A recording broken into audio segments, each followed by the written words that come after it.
тақырыбы бізде алгебралық өрнектерді тепеден түрлендіру. Бүгін топқа бөлінді. Ақыл, қайрат, жүрек. Бүгінгі біздің ұстанымымыз ақыл, қайрат, жүректі бірдей ұста, сонда толық боласың елден бөлек деген Абай атамыздың сөзімен ұстанамыз. Топқа бөлініңдер, сіздерде Әйгерім бағалау парағын жүргізіп отырады.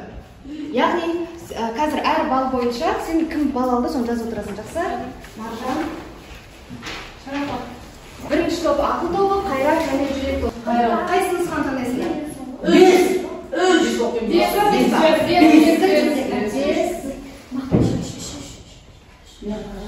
Иә, қандай әрі? Ағарай?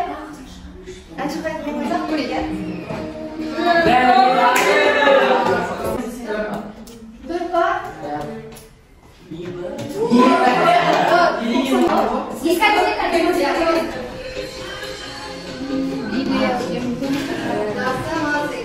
Енді әр қарай бізде үй жұмысы. Сіздерге кеңесі берген, иә? Дұрыс болса бір деп соның тұсына жазасыңдар. Егер екі есеп қана дұрыс болса, онда 0,15 жүздер. Жауап тексеріңдер.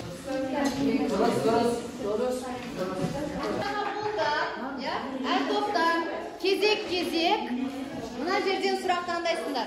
Бірінші жақсы ақыл тобынан берсін. Төрежан сосын Асет берсін, иә? Екі адамнан. Егер сұраққа Төрежан жауап бермесе, басқа біреу жауап берсе болады. Бір балл болады, иә? Құрамы сонда. Иә, дұрыс. Иә, молодец. Оны бөлек аласың. Жақсы. Келесі жүрек тобынан біреу келсін.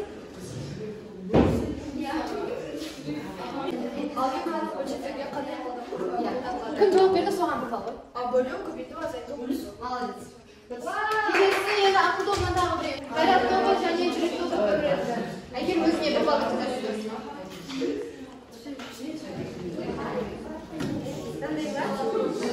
Қандай жағдайда екі радиацион бөлшектің ортақ бөлімі осы бөлшектердің бөліміне көрінеді? Қандай жағдайда алгебралық бөлшектің яғни ортақ бөлімі екеуінің көбейтіндісіне тең болады? Қосу және азайту кезде және екеуі екі түрлі болған кезде, иә?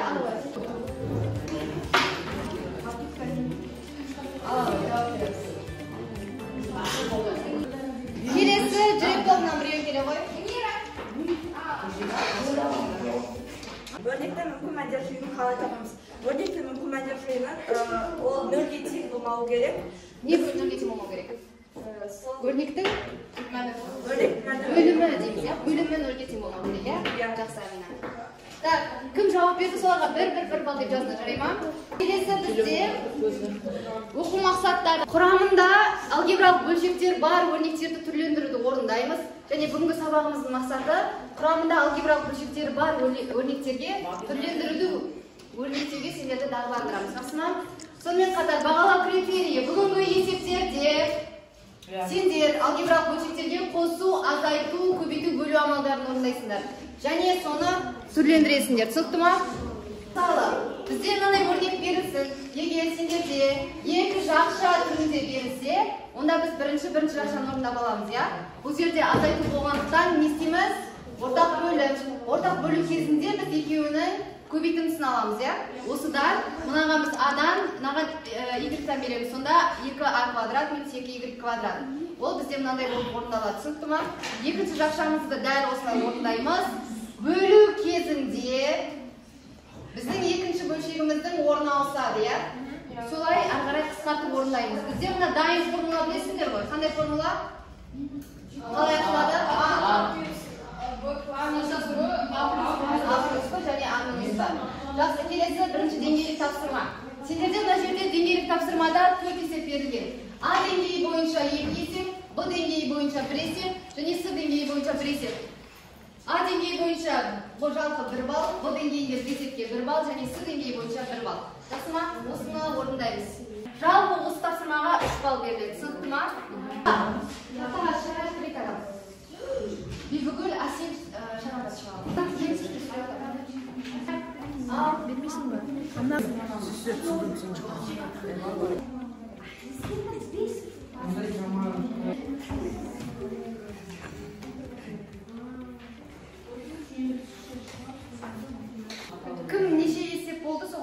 ballı жазыңдар, жарай ма? Бізде топтық жұмыс бойынша тапсырма беріледі. Әр балл толығымен 3 балл болады. Егер есептердің барлығы дұрыс болса, онда топ мүшелерінің барлығына 3 баллды жазасыңдар. Жақсы ма?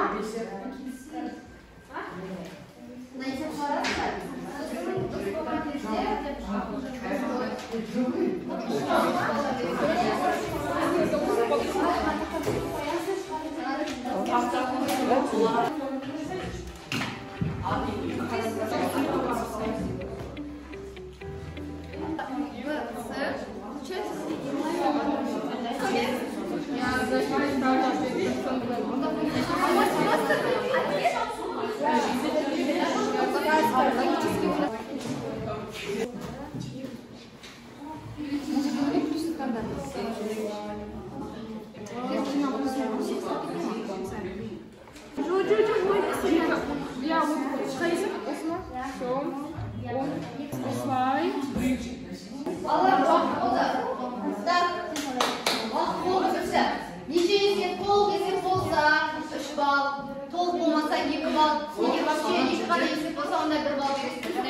келесі жұптық жұмыс.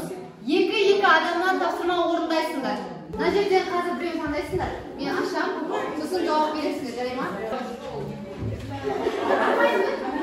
Так, қайсысын таңдаймыз? Кризаны ашыңыз абык. Формулаға келеді. Одан қысқартасы бар. Жақсы отырамыз. Келесі екі. Нама? Ашамыз. Ашқанда x минус 7, x плюс 7 деп те қысқарады. Да, x плюс 7, иә? Жақсы. Келесі екі жұп. X мында өтеді. Жақсы. Өте жақсы. Келесі екі жұп. Давайте вот это.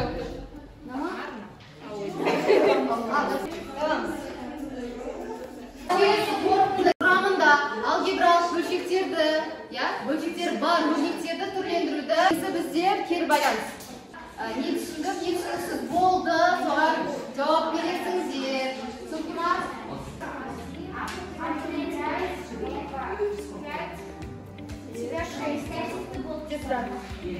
Ол 8 болады.